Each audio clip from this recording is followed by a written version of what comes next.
Ok, et ben bonjour Cynthia et bienvenue dans le board. Salut Flavie, merci de m'accueillir. Je suis ravie. Alors c'est parti pour ce nouvel épisode du board. Donc pour ceux qui ne nous connaissent pas encore et qui rejoignent la business communauté autour du board, je vous représente le principe. J'accueille à mon micro des experts, des coachs, des professionnels ou des dirigeants qui, par leurs propos, par leur expertise, vont nous apporter un éclairage intéressant pour développer notre business ou développer notre carrière. Je suis ravie, Cynthia, de t'avoir aujourd'hui à mon micro. On va raconter les circonstances de notre rencontre, mais pour vous donner un peu de teasing pour l'épisode et pourquoi il vous plaira si vous nous rejoignez. Aujourd'hui, on va vraiment parler de mindset. Je sais que c'est une composante indispensable dans le mental en fait des entrepreneurs, mais aussi des patrons et des dirigeants. On va parler de performance, d'ambition et de persévérance, parce que c'est vraiment des choses qui caractérisent quand on voit ton parcours. Tu vois, je fais un peu de teasing, je fais monter. Tu vas nous raconter ce parcours. Mais là, Cynthia, je te reçois aujourd'hui. C'était un profil un peu atypique, puisque tu es un profil un peu pluriel. Tu es une chef d'entreprise, tu es une chanteuse, une artiste. Alors déjà, artiste et chef d'entreprise, généralement, ça ne va pas trop ensemble habituellement. En plus, tu es coach sportive. Tu es coach tout court, d'ailleurs, coach même en développement personnel. Ouais, Tu es également maman, et ça, oui. tu m'as expliqué que c'était une composante indispensable et importante de ta carrière également. Ouais. Donc voilà, avec ce profil ultra pluriel, on va rentrer sans plus attendre dans ta vie et tu vas nous raconter quand même, Cynthia, déjà un petit peu ton parcours et qu'est-ce qui t'a amené jusqu'ici. Bah écoute, le parcours, c'est comme tu dis, c'est un parcours très varié. J'ai commencé, je suis toujours chanteuse, hein. C'est vraiment ça, c'est le socle de ma vie, on va dire. Mon parcours de chanteuse, il est un peu long. Je vais vous la faire un peu courte, sinon il va nous falloir 2 jours. Mais en gros, j'ai commencé à chanter. La passion est née avec mon papa qui était guitariste, avec lequel j'ai commencé à chanter. Ensuite, j'ai intégré des orchestres parisiens avec lesquels je faisais plein de soirées privées. J'ai commencé à voyager aussi grâce à la chanson. Et puis un jour, j'ai voulu arrêter parce que je me suis dit que je voulais faire autre chose, enfin toujours dans la musique, mais faire. C'était très confortable en fait comme situation de chanter dans ces orchestres. On travaillait beaucoup, on gagnait pas mal d'argent, c'était très sympa, c'était très confortable. Et à un moment donné, je me suis dit, moi, je vais arrêter, je vais essayer de faire quelque chose de différent, peut-être de créer ma musique, de faire voilà, autre chose. J'ai arrêté et comme par enchantement ou pas, la Starac m'a contacté, TF1 m'a contacté pour passer les émissions de la Starac. J'ai finalement fait la Starac. Je suis arrivée jusqu'à la fin, donc j'ai vécu une expérience de dingue de 15 semaines enfermée dans un château, complètement coupée du monde et à chanter avec les plus grands artistes français et internationaux. Donc c'est un point marquant dans ma carrière et dans ma vie, parce que c'est vraiment une expérience exceptionnelle. Et puis après ça, j'ai été signée en maison de disques, j'ai eu énormément de galères. J'ai jamais baissé les bras, je me suis battue pour récupérer mes contrats, ma liberté quand j'ai compris que ça ne fonctionnerait pas avec eux. J'ai autoproduit seule, j'ai essayé de me lancer seule. Euh, pour des tas de raisons encore, ça n'a pas marché, mais j'ai pas abandonné pour autant. Je me suis accrochée et j'ai finalement trouvé exactement ce qui me convenait il y a maintenant 8 ans à peu près au Liban, où je voyageais quasiment tous les mois pour aller chanter là-bas, faire de la promo, faire des petits concerts et tout. Et je m'éclatais. J'avais réussi à trouver l'équilibre parfait dans ma musique. Alors évidemment, là, Covid oblige, c'est complètement interrompu. Et entre-temps aussi, donc comme je chantais, j'avais pris la décision de ne chanter qu'à l'étranger, j'ai décidé que je voulais avoir une autre activité en France. Je voulais pas, enfin, je chantais plus à Paris. J'avais beaucoup de temps pour moi et puis plein d'autres passions. Et donc j'ai décidé d'utiliser cette configuration de ma carrière pour en déclencher, en commencer d'autres. Donc j'ai commencé une formation en développement personnel et puis après le coaching sportif. Et puis j'ai eu mes enfants. Et donc voilà, tout ça a fait que en 8 ans, j'ai 3 métiers, parce que je considère que maman, c'est un métier aussi. Donc, on va dire 4 métiers avec celui de maman. Et voilà, j'exerce mes passions, je m'éclate.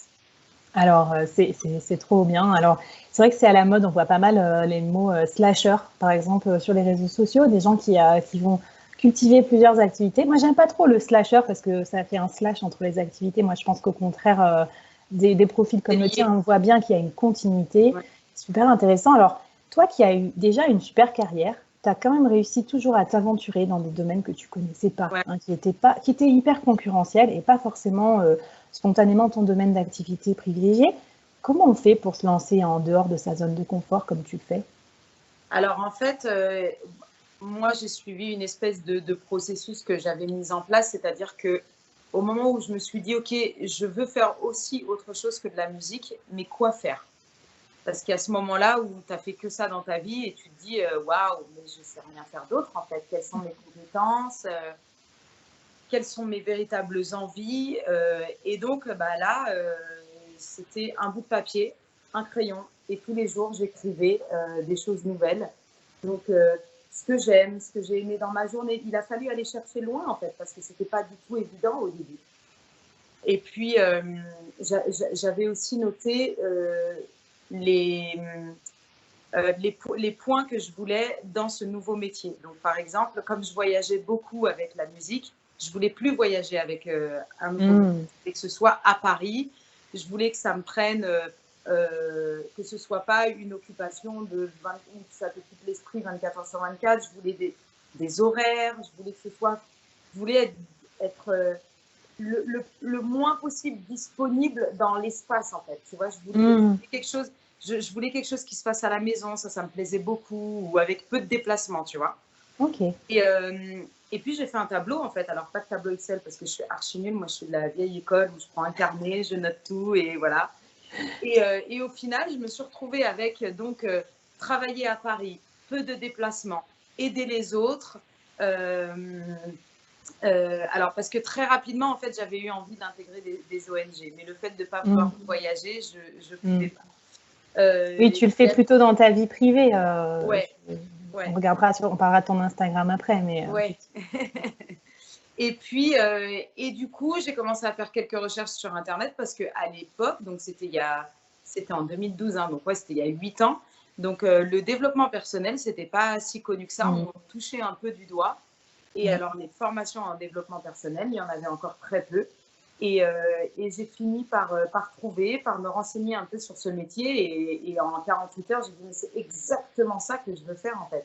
Et c'est dingue Bordeaux, parce que c'est né vraiment. J'aime bien ton approche. Elle est assez pragmatique, quoi. C'est je prends un papier, un crayon, je note des choses à la fois très très pratiques, mais aussi très théoriques, enfin très aspirationnelles. Est-ce que j'ai envie d'aider les autres ou pas? Enfin, c'est super. c'est Et ça, à la fin, tu arrives à un croisement de tout qui te donne un peu ton métier idéal. Ça c'est te donne ça, un objectif et après, tu te mets en quête de ton exactement. objectif.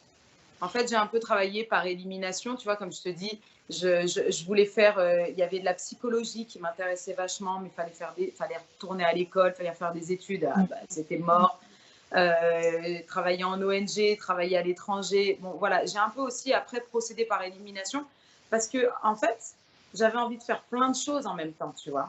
Mm. Donc, il a fallu réduire un peu l'entonnoir et finalement, je suis vraiment tombée sur un métier que j'adore, quoi. Le développement personnel, c'est vraiment quelque chose que j'adore. On va en parler parce que je situe un peu le contexte de notre rencontre pour que les auditeurs Ouais. se rendent compte un peu du hasard des choses, qui fait bien les choses parfois. Moi, je t'ai rencontré, j'ai été genre transpercée par ton charisme. Je t'ai vu à l'œuvre dans les cours de Dynamo, cette enseigne de sport, on va dire haut de gamme, hein, quand même, à Paris, dans laquelle ça va plus loin que donner des cours, hein, tu performes. Tu vas m'en parler, mais et du coup, c'est marrant parce que ça m'a fait penser à ta carrière aussi. Après, j'ai appris plus tard que tu avais eu cette carrière. Il y a aussi des dénominateurs communs, des fois, dans une carrière, là où on ne les attend pas. Par exemple, la performance, pour toi, c'est quelque chose que tu as très bien connu en tant que chanteuse, Ouais. notamment dans ce dispositif ultra médiatisé qu'a été la Star Academy, avec la presse et toute la pression qu'on peut imaginer. Et je trouve que encore aujourd'hui, dans ton métier, tu crèves l'écran, c'est-à-dire que tu le vis un peu comme une performance. Donc, moi, pendant tes cours, j'ai voyagé dans le mindset, dans le mental, etc. Et j'aimerais que tu m'en parles un petit peu. Donc là, conseil d'une championne, on est d'accord que la performance, ça te connaît. Tu as quand même été sur scène avec des grands noms, tu les as tus par modestie, mais Johnny, par exemple, ou Beyoncé, je pense qu'on peut prendre exemple sur toi. Qu'est-ce que ça veut dire pour toi être un performeur et comment on peut s'améliorer quand, a priori, on part de loin, quand on ne se sent pas super charismatique? Alors, être un performeur.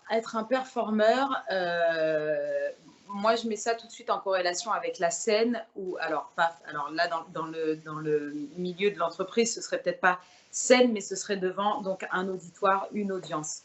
Et pour moi, la performance, c'est-à-dire qu'on a un temps donné pendant lequel on doit être à 1000%. On doit donner, on doit transmettre ce qu'on a de meilleur. Donc, à la fois dans ce qu'on a envie de donner, dans ce qu'on a envie et dans ce qu'on a envie que les gens prennent. C'est-à-dire qu'il y a un moment donné, on veut donner ça, il faut que ça arrive à tout le monde. Et puis, il y a plein d'autres petites choses qu'on va aussi proposer et chacun va se servir parce que tout le monde n'a pas besoin ou envie des mêmes choses. Mais la performance, pour moi, c'est arriver pendant un temps donné, sur un sujet donné, arriver à convaincre, à toucher le plus grand nombre de personnes dans l'auditoire. Et ça veut dire être à 100%, ça veut dire vraiment se mettre à son maximum dans toutes ses compétences, dans toutes ses capacités, se mettre à disponibilité de soi-même et de l'audience, et vraiment d'arriver à être la performance, ça va être d'être pile poil là où on t'attend pas, mais là où il faut que tu sois. Ça veut dire être plus haut que ce que les gens voulaient, tu vois. Par exemple, quand je donne un cours dynamo, je sais que j'ai 42 vélos qui veulent faire un cours de sport, qui veulent transpirer. OK? Et moi, je veux pas ça. Moi, ça, c'est la base. Ça, c'est le truc obligatoire. Même si je suis pas là, il va se passer ça, tu vois. Ce que je veux, c'est que quand le rider sort de son cours, ils se disent waouh, je veux qu'ils se disent est-ce que toi tu t'es dit, tu vois. Et là, je sais que j'ai gagné ma performance, je sais que j'ai fait mon taf. Alors tout le monde ne va pas forcément adhérer, attention, hein, c'est pas non plus le côté je veux que tout le monde m'aime, que tout le monde adore ce que je fais. Non, non, pas du tout. Ce que je veux, c'est que les mots résonnent, que la performance résonne dans le cerveau de la personne. Que ça fasse un écho. Peut-être même que ce sera ah, j'ai pas trop aimé son cours, mais par contre, ce qu'elle a dit, c'est marrant, ça m'a quand même fait tilter. Et juste ça, pour moi, le pari, il est gagné. Et la performance sur scène en tant qu'artiste, c'est un peu la même chose. C'est-à-dire que pour moi, l'audience, elle s'attend à voir soit un artiste nouveau qu'elle ne connaît pas, qui va un peu bien chanter, un peu bien présenter, soit quelqu'un qu'elle connaît et qui donc, elle va chanter ses chansons préférées, elle va dire ce qu'elle a l'habitude de dire et qu'on adore. Ça, pour moi, encore une fois, c'est la base. Ce que je veux, c'est que la personne sorte en disant putain, elle nous en a encore mis plein la tronche. Voilà.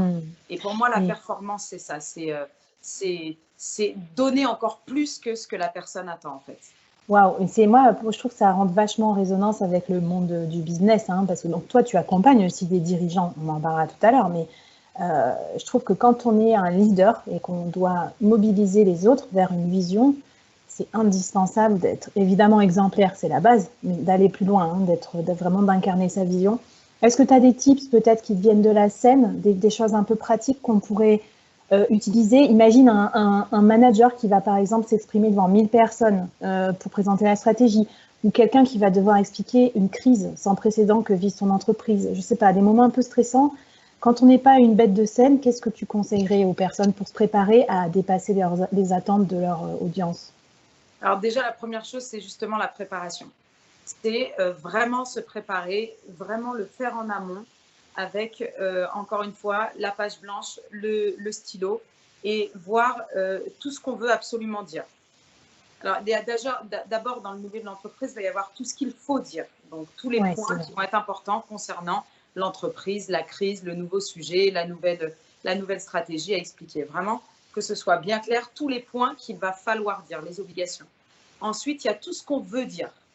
Donc, ça peut passer par une petite phrase, ça peut passer par une petite phrase qui va rassurer, la petite phrase un peu ferme. Tu vois, dans l'entreprise, c'est un peu différent. Mais tout ce qu'il faut dire, tout ce qu'on veut dire, l'image aussi, c'est hyper important. Comment on veut que le public nous perçoive? Parce que tu peux décider, par exemple, dans cette partie-là, de sourire ou de ne pas du tout sourire, de t'asseoir, de ne pas du tout t'asseoir, de te mettre au niveau ou de rester debout. Penser aussi à ta tenue, soit quelque chose de très sobre, parce que ça a une énorme influence en fait sur ce que va penser l'audience de toi. Ouais. Toi, tu as été, j'imagine, super briefée sur ça, parce que quand tu montes sur scène, ça rentre énormément tout ce côté non-verbal. Ouais. Moi, ma tenue sur scène, c'est vraiment, j'ai 3 mots d'ordre. Il faut que ce soit sexy, classe et pratique. Que comme je danse dans tous les sens, il ne faut pas que je finisse à moitié à poil à un moment donné, tu vois. Donc, c'est très, très travaillé. Donc, ce short, non, beaucoup trop court pour ce mouvement. Cette jupe, oulala, beaucoup trop longue pour ce mouvement. Voilà, je travaille un peu. Bon, donc les leaders, c'est pareil. Il faut travailler sa tenue en fonction de l'objectif de la réunion, quoi. Ça, c'est clair. Et puis, être à l'aise dedans. Ça ne sert à rien de jouer un rôle. Ça ne sert à rien du tout de vouloir se taper le délire à être en costume si notre délire, c'est d'être en jean t-shirt. Soit en jean t-shirt, mais pas quelque chose de quand même un peu qui va avoir une... Viens pas avec un t-shirt ACDC, quoi. Tape le t-shirt un peu plus neutre, gris, blanc, mais ne joue pas un rôle. Pour moi, ça, c'est hyper, hyper important, quoi. Ne pas jouer un rôle, c'est très, très, très important de garder... Tu vois, tu en parles parce qu'on voit bien dans tout ton discours. Au début, tu commençais en disant « je vais reprendre possession, ce qui m'appartenait ». Donc, là, tu parlais de ta maison de disques, etc. Là, tu parles aussi de jouer un rôle et tout. Dans ta carrière, qui est quand même principalement scénique et qui est vraiment autour de toi, finalement, c'est toi qui es ta propre marque, Cynthia. Donc, comment faire pour développer une marque personnelle forte sans vraiment jouer un rôle? J'aimerais bien que tu me donnes des conseils, juste pour préciser aussi, on mettra tes références, mais tu as genre, je ne sais plus combien, tu as 25 000 abonnés sur Instagram, enfin, c'est un truc énorme, ce que tu as construit autour de toi, et c'est très, très authentique. Donc, c'est exactement ça. Qu'est-ce que tu conseillerais aux leaders qui ont envie de se créer une vraie marque personnelle? Alors, moi, mon mot d'ordre, et c'est marrant parce que j'en parlais encore hier avec un développeur, mon mot d'ordre, c'est l'authenticité. Je suis, en tous les cas, en ce qui me concerne, par rapport à ma personnalité, à comment j'ai été élevée, à ce que je suis profondément. Si je pars dans des choses trop travaillées, ça ne fonctionne pas. Je ne sais pas mentir, ça se voit, et je ne sais pas donner quand ce n'est pas authentique. Moi, j'ai besoin que ce soit complètement du vrai, de vrai, de vrai. Et justement, par rapport à mon Instagram, plusieurs fois, j'ai rencontré des développeurs et je m'entends très bien avec les développeurs jusqu'à ce qu'ils me disent « Oui, du coup, faudrait, tu vois, que tu travailles un peu plus tes photos, que tu te mettes plus en scène. » C'est mort. C'est mort, je ne me mets pas en scène. Je ne me mets pas en scène. Moi, le matin, si je veux parler de ma nutrition et que...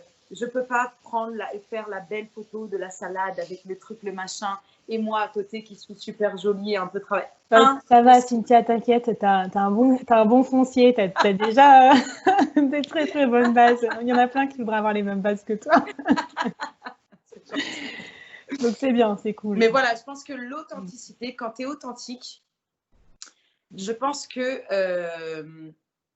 tu peux pas te tromper. Et même quand tu te trompes, alors, je dirais même pas quand tu te trompes, je pense que quand tu es authentique, tu peux pas te tromper. Et quand ça ne marche pas, parce que c'est pas se tromper, c'est quand ça ne marche pas, quand tu restes authentique, tu vas savoir comment rebondir, tu vas savoir comment faire. Tu prends pas le truc forcément pour toi. Il y a un système qu'aujourd'hui qui est très fake dans tout ce qui est réseaux sociaux, dans la vie en général, j'ai quand même un peu l'impression. Et moi, j'ai l'impression que cette authenticité, elle me garde les pieds sur terre, elle me laisse complètement ancrée dans ce que je suis vraiment. Et le fait de ne pas me mentir, de ne pas mentir aux autres, tu sais, je suis un peu alignée, quoi. Ça ne veut pas dire que ma vie est parfaite et que je réussis tout, hein, pas du tout, du tout. Mais en tout cas, je n'ai pas de problème avec moi-même. Je reste honnête avec moi-même. Je pense que c'est hyper important. Authenticité, honnêteté et respect de ses propres valeurs. Et je pense que ça, les valeurs, c'est quelque chose à noter, pareil, quelque part. D'avoir toujours sur soi, de noter ces 5 valeurs fondamentales et de ne jamais, jamais y déroger. Ouais, très bien. Et tu parlais aussi d'échecs et de rebondir, quoi. Dans la vie, ta vie, elle a eu beaucoup de rebondissements. Est-ce que tu aurais des tips pour nous aider à vivre nos échecs un peu moins mal Parce qu'on dit, ouais, ça fait progresser les échecs et tout. Ouais, d'accord. Mais enfin, tout le monde le vit quand même relativement mal, surtout en France et surtout dans l'entreprise où il n'y a pas toujours le droit à l'erreur. Qu'est-ce que tu aurais à nous recommander pour mieux rebondir après les échecs et pour progresser? Alors, moi, déjà, j'ai appris à plus dire échec. J'appelle ça des étapes. Non, mais les mots, c'est hyper important. Top. Échec, c'est hyper négatif. Rien que quand c'est tu le dis, échec, tu sens qu'il y a un truc là, genre échec. Si tu dis c'est une étape, c'est différent. C'est des étapes. C'est des étapes. Et tu sais, depuis que j'ai ma fille, elle a de 3 ans là, j'ai passé beaucoup, beaucoup de temps avec elle. Je suis très souvent avec elle. Et en fait, quand je la regarde évoluer, je me dis, mais c'est exactement la même chose que nous, adultes, quand on évolue dans n'importe quel domaine. Elle évolue dans sa vie, elle grandit dans sa vie et ça va être non-stop. Mais nous, on évolue dans des domaines, dans des nouveaux projets à chaque fois. Mais en fait, c'est le même processus. Tu rentres dans un nouveau projet, tu ne le connais pas forcément, donc il va falloir, si tu fais un peu l'allégorie, tu vas devoir apprendre à marcher, tu vas tomber, réapprendre à marcher, retomber, te relever encore. Et peut-être que tu vas devoir apprendre à parler, tu vas devoir apprendre les mots, tu vas te tromper, tu vas parler bizarrement, les gens vont se moquer, on ne va pas te comprendre, mais tu vas finir par y arriver. Et en fait, lui, l'enfant, c'est dans une espèce de continuité. Il tombe 1000 fois, il se relève 1001 fois et il finit par marcher. Et bien, nous, c'est un peu pareil dans le domaine professionnel. On va apprendre, on va tomber, on va fermer le projet, on va ouvrir un autre projet, on va réapprendre à marcher, on va se planter. Et peut-être ça va arriver 1000 fois et à un moment donné, ce sera la bonne. Et je pense que si on voit ça comme des étapes et pas du tout comme des échecs, mais comme une espèce de processus, j'ai mis longtemps, hein, ça fait très peu de temps que j'en suis là, parce que moi aussi, je le vivais comme des échecs et tout ça. Mais en fait, d'autant quand on est hyper compétitrice comme toi, par exemple, hein, c'est sûr, c'est pour ça que je te pose la question. Mais moi, j'adore, je retiens, je valide à fond. Et tu vois, tu as un vocabulaire, là, on compare avec des sensations physiques, d'échouer, tomber, etc., se relever. Alors, c'est vrai qu'aujourd'hui, maintenant, tu es aussi entrepreneuse dans le domaine du coaching sportif. Oui. Je voulais te poser la question, parce que moi, j'ai l'intime conviction, pour l'avoir vécu avec toi, mais pas que le mindset et le corps, sans parler de trucs de bullshit, hein, mais c'est très, très, très lié, surtout quand on est hyper stressé, quand on est dans des métiers de dirigeant. Moi, dans tes séances, j'ai puisé énormément de moments aussi pour laisser mes idées se mettre en place, etc., faire le vide et tout. Pour moi, c'est hyper fondamental. Qu'est-ce que tu peux nous dire du rapport entre le corps et le mindset des dirigeants que tu coaches? Alors, je pense que l'esprit et le corps sont absolument indissociables et que le sport, que ce soit pour un chef d'entreprise ou pour n'importe qui, ça devrait être une priorité dans la vie. En France, on n'en est pas du tout là. Et pourtant, mais c'est vraiment que le sport, quel qu'il soit, c'est quand même quelque chose qui te maintient en bonne santé. Donc, si on parle de purement santé physique, ça t'évite des tas de maladies. On n'est pas là pour en faire l'énumération, mais ça te maintient véritablement en bonne santé. Et ça fait travailler ton esprit, en fait, parce que c'est des moments où tu ne penses à rien d'autre qu'à toi. C'est des moments où, en tant que chef d'entreprise, justement, tu peux travailler sur la performance physique, donc la performance mentale, parce que ton cerveau, lui, il enregistre tout ce que tu fais. Il y a une sécrétion d'hormones qui est hyper importante à chaque fois que tu fais du sport. Et ces hormones, elles retravaillent ton mindset, en fait. Elles font un peu le nettoyage sur ton cerveau. Elles annulent les émotions et les sensations négatives. Elles annulent les pensées négatives. Et à la place de tout ça, tu as une petite fenêtre de temps où tu vas pouvoir remplacer par du positif. C'est hyper important. Quand tu ne fais pas de sport, que tu es dans ton quotidien, que tu es en train d'enchaîner métro, boulot, dodo, enfant, mari, amis, famille, tu n'as pas le temps de faire ce vide. Le sport, ça te permet de faire ce vide.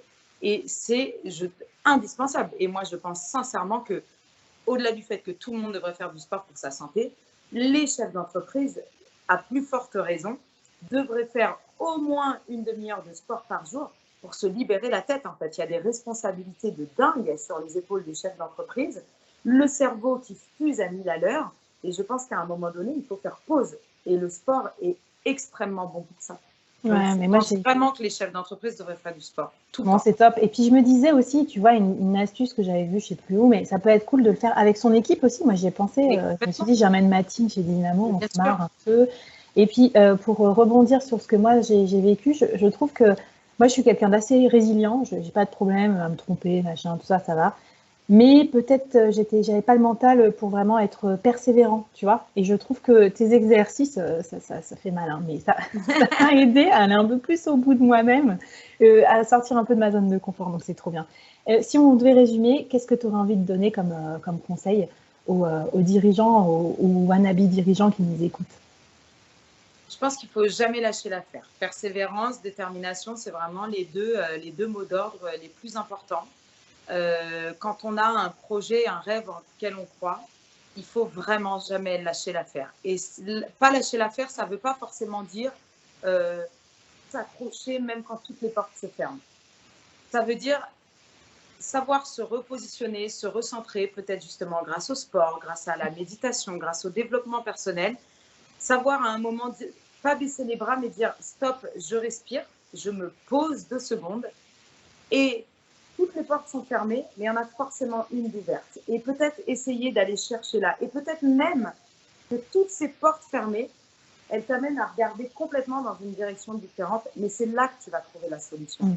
Il y a des fois, on est entêté, on veut ce projet parce que c'est le projet de notre cœur, parce que c'est le projet sur lequel on travaille depuis 10 ans, parce que c'est le projet sur lequel on a tellement investi de temps, d'énergie. Et je sais que c'est difficile de renoncer, mais renoncer parfois, ça veut dire tout d'un coup se donner la possibilité de regarder vraiment ailleurs, là où est le succès. Et c'est ça, ne pas baisser les bras. C'est parce que des fois, on a tendance à croire que oui, mais alors ça, du coup, ça veut dire abandonner son projet et baisser les bras. Non, ça veut dire se dire, OK, sois honnête avec toi-même, les portes se ferment, tu as essayé de passer par les fenêtres, tu n'as pas réussi non plus, c'est qu'il y a une autre issue en fait. Il y a forcément une issue. Tu ne peux pas crever dans ton projet, c'est impossible. Il y a forcément une issue. Et peut-être que ton projet, son rôle, c'était de t'ouvrir les portes vers un autre projet. Oui, c'est ça, où te réaligner avec tes valeurs, etc., comme toi, tu l'as vécu dans ton parcours. Et toi, dans ton parcours, j'imagine que tu as été méga briefé en plus, parce que tu devais avoir des coachs, enfin, je sais pas comment on appelle ça, des entraîneurs, enfin, comment on appelle ça dans le showbiz, quoi. Mais quel est le pire conseil qu'on t'a donné dans le business et le meilleur conseil qu'on t'a donné? J'aimerais bien savoir un peu, si tu t'en souviens. Ah oui, bah les pires conseils, il y en a beaucoup. Je veux vraiment tous les savoir parce qu'ils sont très moches. Hein. Non, mais celui qui t'a marqué ou celui que tu as envie de partager avec moi en alors disant vraiment les pires conseils que j'ai reçus dans la musique, en l'occurrence, c'est t'es une femme, fais appel à tes charmes, hein, tu réussiras mieux. Donc là, voilà, donc je vais rester sobre là parce que voilà, mais je ne suis pas quelqu'un qui se laisse faire et j'ai su très bien répondre et remettre à leur place ces personnes. D'autres conseils complètement mais gravissimes, ça a été toujours dans la musique. Hein, on va effacer un petit peu ton côté exotique, on va un peu mettre du blanc sur ta peau et pour essayer de rentrer un peu plus dans le moule. Voilà, ça, je crois que ça a été les pires conseils, c'est essaye de rentrer dans le moule. Quand ça marche pas, non. Tu vois, c'est peut-être ce qui a forgé aussi ton désir d'authenticité. Et je pense que malheureusement, il y a plein de gens, moi je vois, hein, que j'accompagne, ou d'amis, ou avec qui je discute, qui pour rentrer dans le moule de l'entreprise, vont vraiment gommer tout ce qui fait leur force. Alors que quand aujourd'hui on te voit, tu crèves l'écran, Cynthia, et c'est aussi grâce à tout ce que tu as développé et à tes spécificités. Si tu étais un clone de tous les autres, tu n'aurais peut-être pas le parcours que tu as aujourd'hui. Donc, je ne peux pas être le clone, c'est pas possible. Donc, et vraiment, tu vois, on en revient, l'authenticité, être soi-même et ne pas essayer, t'es carré, rentre pas dans un rond, ça ne marchera pas, quoi. Ça ne marchera pas. Au contraire, trouve ce qui va faire que soit en face de toi, ils vont adapter le moule, soit ils vont recréer un moule. Mais rentre pas dans le moule, ça sert à rien. Tu finiras par le payer de ta personne à un moment donné. C'est ça. Et alors, un bon conseil qu'on a pu te donner? Eh ben, un bon conseil, c'est ça. C'est les gens qui ont croisé mon chemin et qui disaient ah ouais, putain, toi, t'es super nature, t'es super authentique. Ne change surtout pas ça parce que c'est ce qui fait que t'es unique, quoi. Donc, et ça, c'est vrai que c'est quelque chose en lequel j'ai toujours cru. Je crois que ça fait partie de mon éducation. Hein. Je crois que j'ai toujours entendu mes parents me dire reste tel que t'es, c'est très bien. Et ceux qui n'adhèrent pas, laisse-les, quoi. Tant pis pour eux, tu vois. Mais c'est peut-être un exercice que tu fais avec tes coachés. C'est vrai que souvent, on vous dit faites un 360, en fait. Demandez autour de vous qu'est-ce qui vous rend unique? Qu'est-ce que les gens aiment bien chez vous? Demande à ton boss, demande à tes collègues, demande à tes amis. Et je trouve que ce feedback-là, il fait du bien et des fois, ça peut être un peu surprenant. Et c'est peut-être ça aussi que les gens t'ont conseillé, de soigner ces points-là, ces points saillants. Qu'est-ce que tu, je sais pas, en termes de dirigeant, en termes d'entreprise ou autre, de modèle dans ta vie, qui tu admires, qu'est-ce qui t'inspire en ce moment? Alors, moi, encore une fois, dans ce truc d'authenticité, je suis très admirative. Déjà, beaucoup de femmes. J'admire beaucoup de femmes. Plus que des hommes, parce que les parcours, les parcours m'impressionnent plus dans le sens où je sais par quoi on passe quand on est une femme, dans le monde de l'entreprise, dans le monde de la musique, dans le monde du sport, ou même dans le domaine personnel. Et du coup, je suis très admirative des femmes qui vont un jour développer un projet, quel qu'il soit, que ce soit dans leur domaine personnel ou professionnel. Souvent même, là dans mon entourage, en tout cas, il y en a beaucoup qui allient les deux. Et qui développent des entreprises un peu comme moi, un peu sur leur propre marque à elles, sur leur propre personnalité, leurs propres valeurs. Et je suis très, très admirative de ces femmes-là qui un jour décident de se lancent et réussissent. Et avec souvent très peu de moyens et toutes seules, juste à la force de la volonté. Et ça, je trouve ça extraordinaire. Et il y a justement beaucoup de nénettes sur Instagram ou des blogueuses. C'est un peu à elles que je pense là tout de suite, tu vois, quand tu me poses cette question. Bon, on leur fait un big up. Et du coup, j'ai envie de te demander, est-ce que tu as envie, moi j'aime bien qu'on lance des challenges, qu'on pose des questions aussi. Quel challenge tu aurais envie de donner, de lancer, quel défi à nos auditeurs et auditrices là, pour les aider à justement peut-être aller un peu plus loin dans leur projet, à se booster? Alors, plus qu'un challenge, ce serait un travail sur eux-mêmes ou travailler ses valeurs. Vraiment, il y a deux choses qui sont, je pense, hyper importantes pour la réussite. C'est le travail des valeurs et des limites. Alors, ça veut dire reconnaître vraiment, je ne vais pas donner l'exercice là à faire parce que c'est hyper long, mais il y a plein de choses qu'on peut trouver sur Internet sur le travail des valeurs, d'un point de vue développement personnel, on est bien d'accord. Et arriver à dégager ces 5 valeurs fondamentales parmi une 120aine et garder ça en tête. Et c'est un travail à faire régulièrement parce que tes valeurs, elles changent peut-être selon les projets justement que tu as réalisés, ton statut dans la vie qui peut changer. Donc tes valeurs peuvent être modifiées. Donc pensez à faire ce travail-là peut-être tous les ans.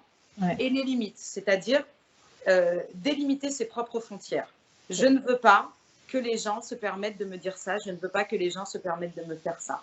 Et à partir de là, quand tu as délimité tout ça et que tu as tes valeurs comme objectif, tu vas être vraiment armé pour avancer quel que soit le domaine. Et je pense que c'est à la fois un challenge, tu as raison, dans le sens où ça veut dire se poser, prendre le temps de le faire. Et ça, on prend rarement le temps pour soi. Donc, prendre le temps de faire ça pour soi. Et c'est deux véritables armes pour avancer dans le domaine professionnel.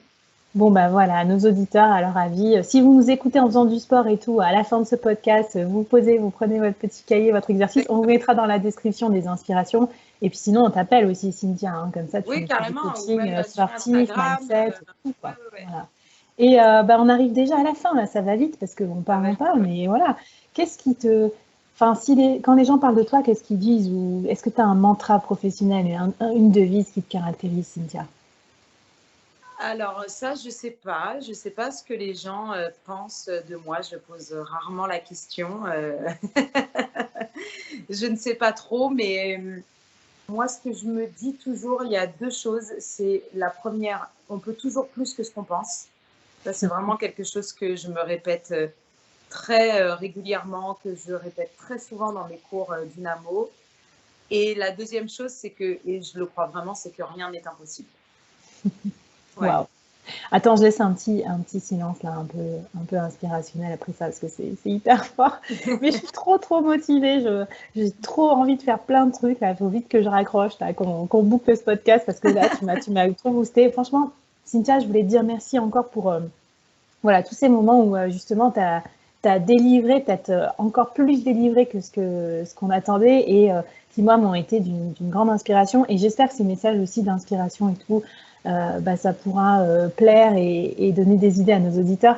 Cynthia, tu resteras connectée de toute façon avec nous sur les réseaux sociaux. La conversation continue. Donc, j'ai hâte d'avoir aussi les auditeurs, auditrices qui nous racontent un peu le challenge, comment ça s'est passé et qui te posent aussi des questions. On mettra tes contacts dans la description. Oui, carrément. Voilà. Merci beaucoup, Cynthia, pour cette conversation. Et puis, écoute, si jamais tu as une oreille de dispo sur ton vélo ou dans tes activités sportives, tu pourras écouter les prochains épisodes du board avec nos autres invités. Allez, bye bye. Salut, ciao, ciao. Merci, salut, ciao. bye.